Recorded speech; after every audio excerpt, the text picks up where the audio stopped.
भारतीय संस्कृति, रंगों का संगम, भावों का समंदर, इतिहास की गाथा, परंपराओं की ज्वाला और धरोहर का अथाह सागर है। हमारी संस्कृति देश की सॉफ्ट पावर का सबसे मजबूत हस्ताक्षर है। योग, आयुर्वेद, भारतीय दर्शन, साहित्य, कला और संगीत जैसे अनेक क्षेत्रों में भारत की अमूल्य देन ने पूरे विश्व को प्रभावित किया है। इंदिरा गांधी राष्ट्रीय कला केंद्र भारत की इस समृद्ध संस्कृति को दुनिया के सामने लाने का प्रयास कर रहा है।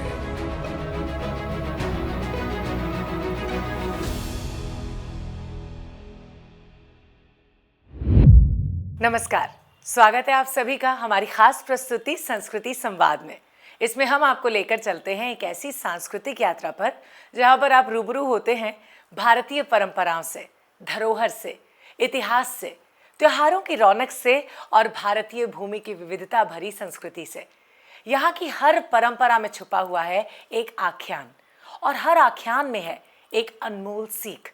भारतीय संस्कृति बहती हुई नदी के समान है जो सदैव प्रवाहमान है, जो मनुष्यता को सींचती है और श्रेष्ठ परंपराओं को सहजता से अपनाती हुए चलती है।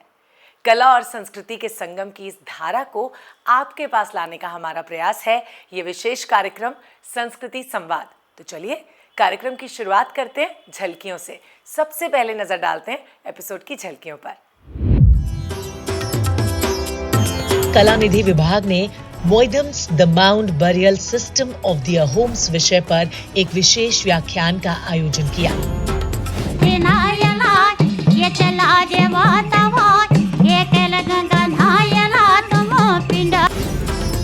भारत की संस्कृति हजारों वर्षों से लोकतांत्रिक लोकाचार की विरासत को संरक्षित किए हुए है।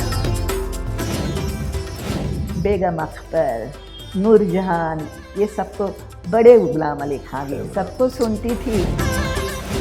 हट्टे केरे जो अपनी सुंदर झील, हरी भरी सड़कें, झरने और सुंदर पहाड़ों से ढका हुआ गांव है।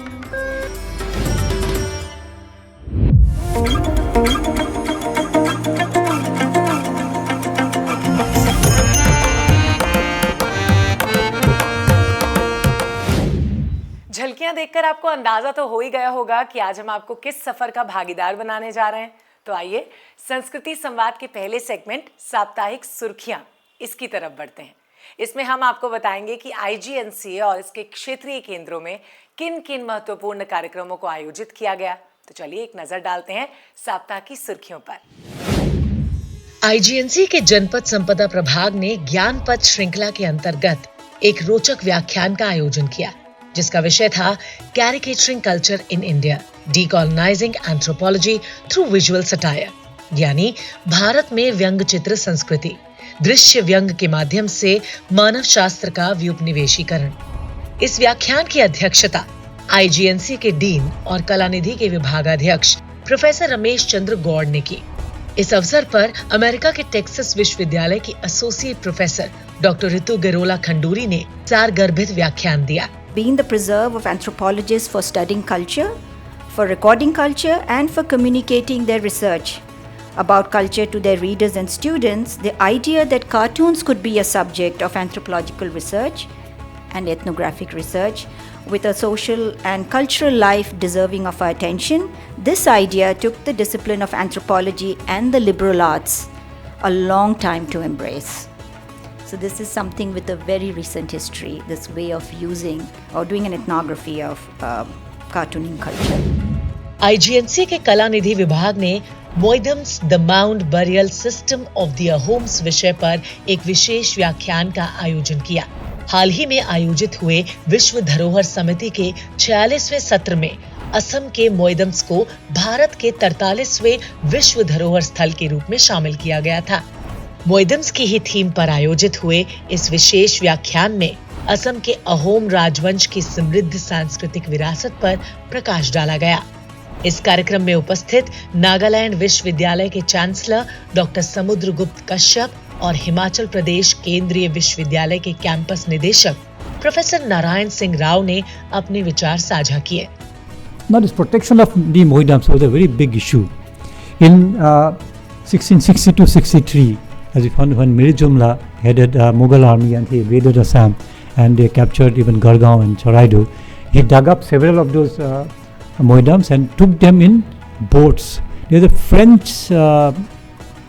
French officer who was there at Dhaka at that time who had left behind a book account of Assam and Bengal, where he mentions about several boatloads of gold and silver and other ivory and other things which were looted from here and taken away to Bengal, to Dhaka, which was then the head of the Bengal province of the Mughals.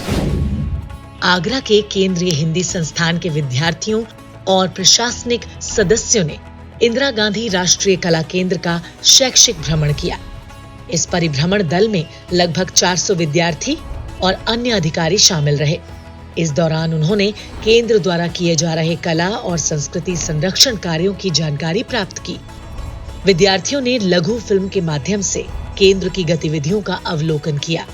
इस शैक्षिक भ्रमण ने विद्यार्थियों को भारतीय कला, संस्कृति और धरोहर के महत्व को बारीकी से समझने का अवसर प्रदान किया। केंद्र का ये प्रयास विद्यार्थियों को कला और संस्कृति के प्रति जागरूक करने की दिशा में एक महत्वपूर्ण कदम साबित हुआ। आईजीएनसी के क्षेत्रीय केंद्र पुडुचेरी ने तीसरे विश्व तमिल विकास सम्मेलन का आयोजन किया। इस सम्मेलन का शीर्षक था तमिल साहित्य में सांस्कृतिक अभिलेख। इसका आयोजन तमिलनाडु के कुड्डालोर के Saint Thomas arts and science college में किया गया। इस सम्मेलन का उद्देश्य था तमिल साहित्य में विभिन्न सांस्कृतिक अभिलेखों की खोज करना। इस कार्यक्रम में विभिन्न विद्वानों ने अपने विचार साझा किए। 48 मिलियन से ज्यादा बोली जाने वाली तमिलनाडु की आधिकारिक भाषा Tamil Sri Lanka, Burma, Malaysia, Indonesia, पूर्वी और दक्षिण अफ्रीका के कुछ हिस्सों, हिंद महासागर और दक्षिण प्रशांत के विभिन्न द्वीपों में बोली जाती है। तो ये थी संस्कृति संवाद की सुर्खियां।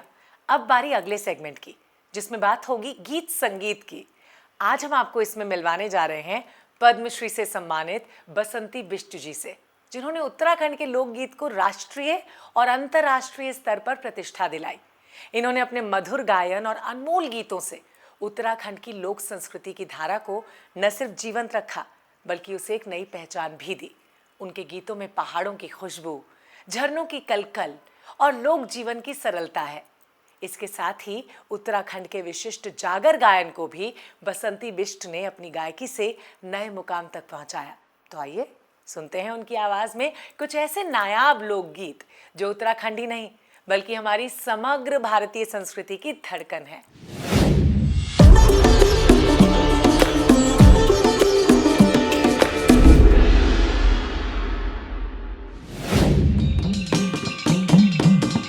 देवता वो भ्योजे जा ओरे भ्योजे या वह देवता वो भ्योजे जा ओरे भ्योजे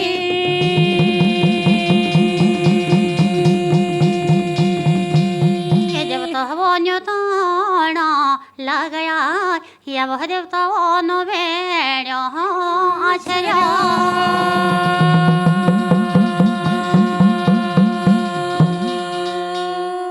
देवता वो हिमालो हिमालय रना तुम कैलाश कैलाश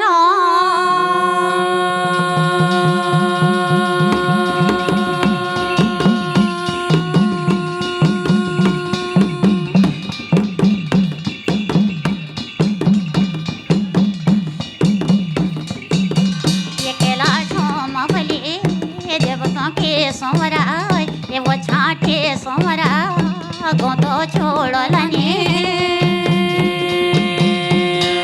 एक हाथ मालिनी ये गोंदो के गोंदली ये दूजा हाथ मालिनी ये कुशेरो बुवने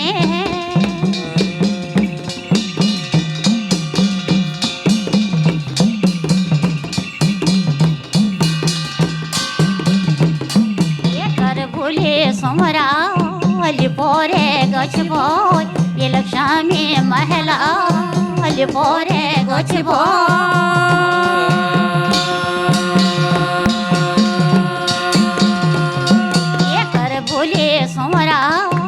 लिपोरे गछबो ये लक्ष्मी महिला लिपोरे गछबो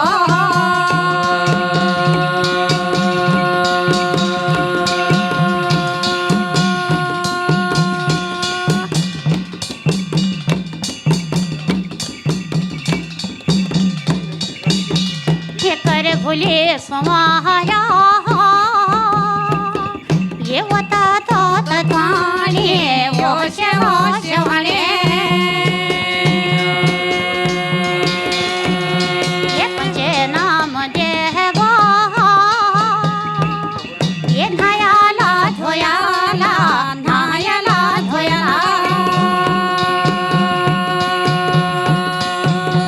ये चला देवा तो देवताओ हरे का हरे द्वारा ये चला देवताओ ये धोली गंगा नायला तुम भागीरथी नायला ये चला देवताओ ये कैल गंगा नायला तुम पिंडर नायला ये चला देवताओ ये गोरी गंगा नायला देवताओ सरजू नायला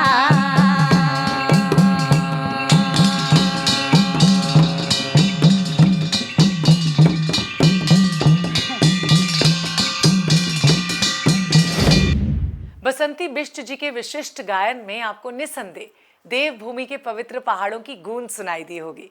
उनके अनूठे लोकगीतों ने यकीनन एक नई संस्कृति से आपकी पहचान करवाई होगी और यही हमारी कोशिश भी है कि भारत की हर भाषा, हर बोली, हर क्षेत्र की संस्कृति देश के कोने कोने तक पहुंचे। तो आइए इस सांस्कृतिक यात्रा में अब आगे बढ़ते हैं। भारत दुनिया का सबसे प्राचीन, जीवंत और विशाल लोकतंत्र है। इसीलिए भारत को लोकतंत्र की जननी भी कहा जाता है।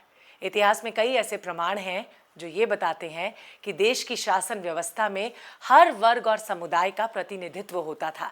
सिने सर्कल हमारे इस सेगमेंट में आज हम आपको दिखा रहे हैं फिल्म भारत लोकतंत्र की जननी, जिसके जरिए आप भारत में शताब्दियों से जारी लोकतंत्र की यात्रा से रूबरू होंगे। आइए देखते हैं।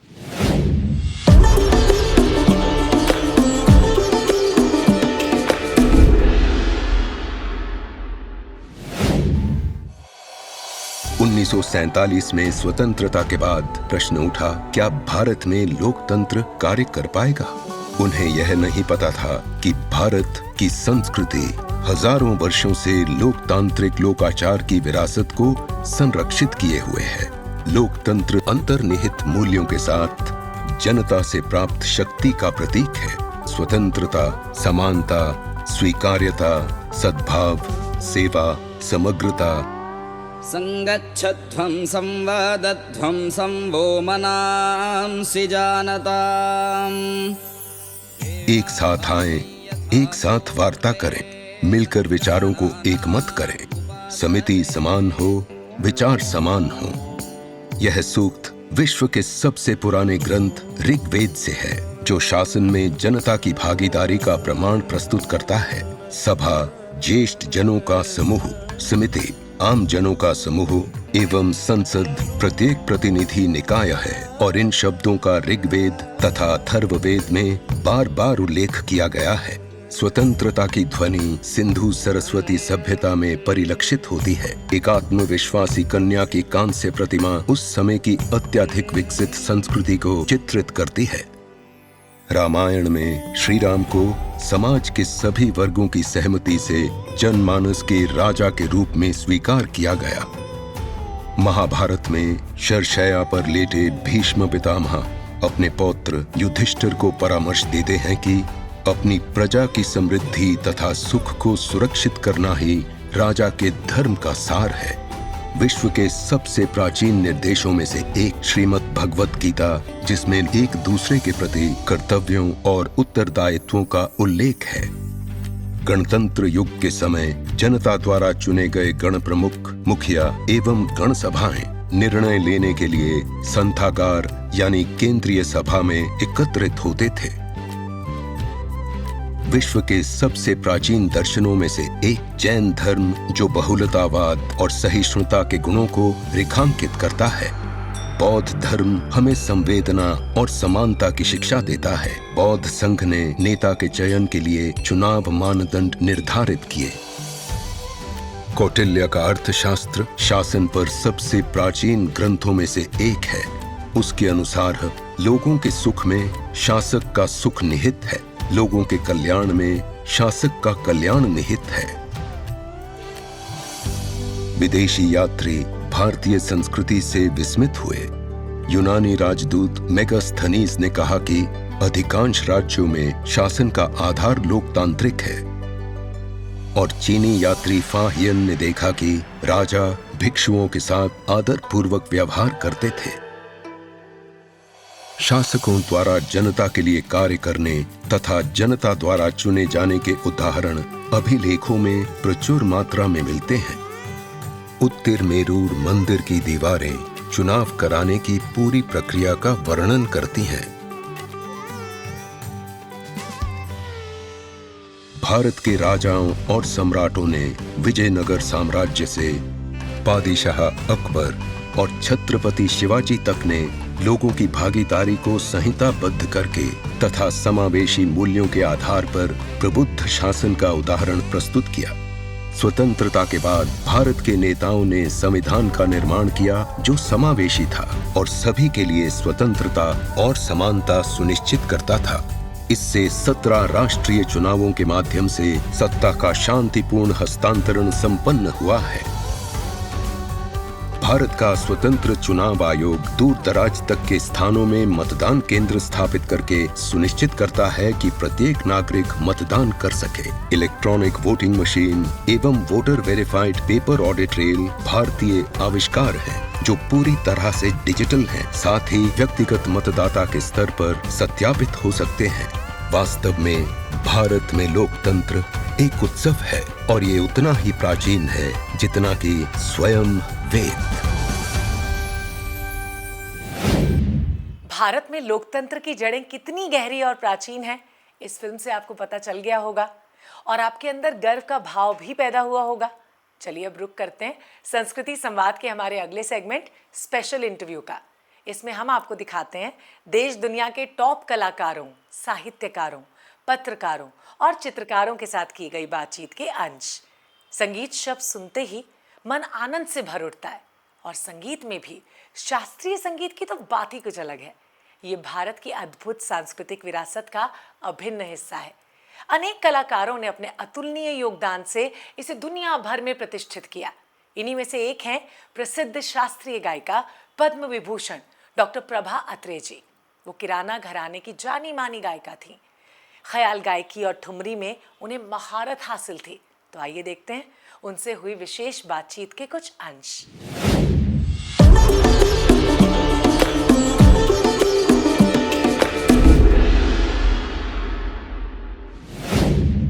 आपका ये जो करियर रहा है 60 साल का, इसके बारे में तो ये इस संगीत के क्षेत्र में आपकी एंट्री कैसी हुई, आप आई कैसे? मुझे भी आश्चर्य है कैसे यहाँ आई क्योंकि म्यूजिशियन के फैमिली से मैं नहीं हूँ। मुझे कोई संगीत का वारसा नहीं है। मेरे माँ और पिताजी दोनों एजुकेशन फील्ड में थे। पिताजी हेडमास्टर थे और माँ उसी स्कूल में शिक्षिका थी। वहाँ बहुत सारी एक्टिविटीज़ थी, तो हेडमास्टर की डॉटर होने के नाते हर एक्टिविटी में मुझे भाग लेना पड़ता था। तो उसमें एक संगीत भी था, तो जो कोई आता था, कभी कोई प्रोग्राम हुआ तो इस लड़की की आवाज़ अच्छी है, टैलेंट अच्छा है।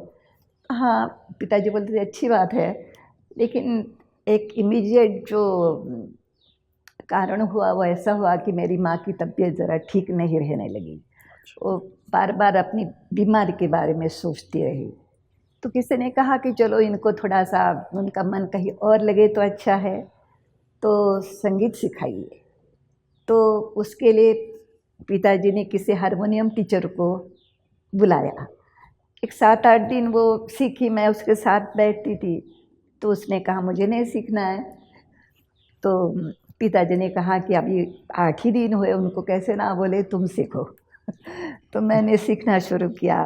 तो वहाँ उनकी गायकी का मैंने अच्छे से अभ्यास किया और first time I started singing sargam. मेरे गाने में मैंने इंक्लूड किया वो एलिमेंट। आलाप तान तो सब गाते हैं, लेकिन सरगम फर्स्ट टाइम मैंने गाना शुरू किया क्योंकि मुझे उनका सरगम स्टाइल बहुत अच्छा लगा। मेरे ख्याल से मेरे अंदर एक कलाकार है, ऐसा मुझे लगता है, क्योंकि ठुमरी वगैरह जो है ना वो सीखने के बाद आती है ऐसा नहीं है, उसके लिए आपका टेम्परामेंट लगता है, वैसी वॉइस क्वालिटी लगती है। तो जब मैं सीखती थी हमारे घर में रेडियो था जी। मैं जब छोटी थी तो और कोई मतलब सोर्स ही नहीं था सुनने के लिए जी। महफिलें भी बहुत कम होती थी जी। तो रेडियो में सुनती थी और उसमें रोशनारा बेगम, बेगम अख्तर, नूरजहान, ये सबको, बड़े गुलाम अली खान, सबको सुनती थी। और वो ठुमरी उनकी मुझे बहुत अच्छी लगती है, वो स्टाइल उनका, तो सुन सुन के मैंने बहुत सारा उठा लिया था। और उस वक़्त फरमाइश होती थी मुझे कि आप याद रह के आओ, का करे सजनी वो गाओ, तो मतलब कितना अच्छा गाती थी। जब मुंबई आई, ट्रांसफ़र हो गई मेरी नागपुर से जी। तो वहाँ आने के बाद मेरे बहुत सारे प्रोग्राम होने लगे, पेपर में नाम आने लगा, फ़ोटो छपने लगी, तो कुछ लोगों को जेलसी हो गई। उन्होंने फिर बोला कि इसके रोज़ प्रोग्राम होते हैं, पेपर में नाम आया तो उसको बहुत पैसे मिलते हैं। इनकम टैक्स को लिखा है उन्होंने कि ये पैसा वगैरह दिखाती नहीं। बाप रे, बहुत तकलीफ़ हुई मुझे उस वक़्त। उन्होंने समन्स भेजा, मेरा ये लिया, चलो आपने कहाँ से पैसा ला। मैंने कहा सब, मैं तो जानती भी नहीं थी, प्रोफेशन ही नहीं जानती थी। लेकिन फिर कुछ नहीं हुआ और फिर मैंने छोड़ दिया। मैंने कहा अभी मुझे यहाँ काम नहीं करना है, तो मैं नौकरी ही छोड़ दी। फिर 10 साल मैंने खाली गाना किया। अच्छा। और फिर बीच में एसएलटी से, यूनिवर्सिटी से जी, उनका फ़ोन आया कि हमारे यहाँ जगह है, आप आएंगी क्या। मैं तो घर में शिक्षण का वातावरण तो था ही मेरे, और मेरी भी रुचि उसमें थी। तो मैं बहुत दिनों से सोचती थी कि खाली परफॉर्मेंस करने से कुछ नहीं होता। एकेडमिक अगर बैकग्राउंड आपकी स्ट्रांग हो तो आप जो काम करते हो उसके लिए कॉन्फिडेंस बढ़ता है आपका। तो फिर मैंने एसएलटी ज्वाइन किया। सुरों की साधना पानी पे खींची लकीर जैसी, उठते ही मिट जाने वाली। पद्म विभूषण डॉक्टर प्रभा अत्रे एक उत्कृष्ट विद्वान, अनुसंधानकर्ता और लेखिका भी थीं। उन्होंने अपना पूरा जीवन शास्त्रीय संगीत को समर्पित कर दिया। और इसी के साथ अब हम आ पहुंचे हैं संस्कृति संवाद के आज के आखिरी सेगमेंट, मेरा गांव मेरी धरोहर में, जिसमें आप रूबरू होते हैं भारत के एक गांव के विशेष लोक कला और वहां की परंपरा से। मेरा गांव मेरी धरोहर भारत सरकार की अहम परियोजना national mission on cultural mapping का महत्वपूर्ण अंग है। इसके अंतर्गत देश के सारे गांव का दस्तावेजीकरण किया जा रहा है। तो आज इस सेगमेंट में जानिए कर्नाटक के गांव थट्टेकेरे के बारे में।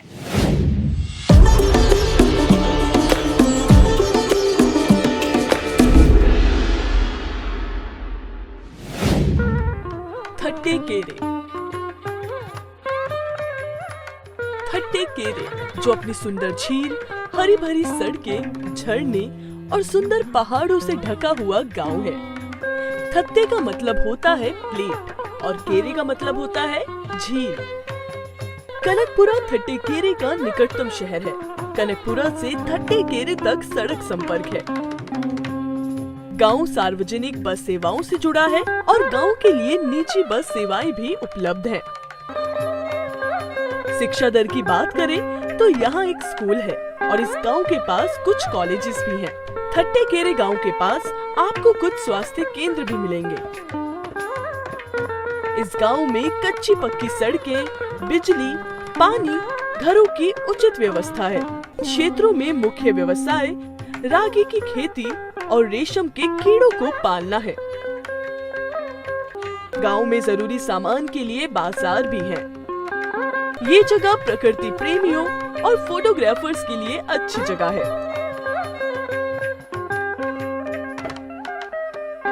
थट्टे केरे बनेरुघट्टा हाथी कॉरिडोर में स्थित है, इसलिए यहाँ थोड़ा सतर्क रहना जरूरी है। ये खूबसूरत जगह पहाड़ों से घिरा है।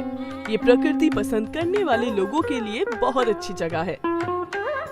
यहाँ झरना भी है और झरने के पास एक भगवान शिव जी को समर्पित मंदिर है, जहाँ रोज सुबह शाम पूजा की जाती है। और सबसे अच्छी बात ये है कि गर्मी और सर्दी दोनों में ही आप यहाँ आ सकते हैं।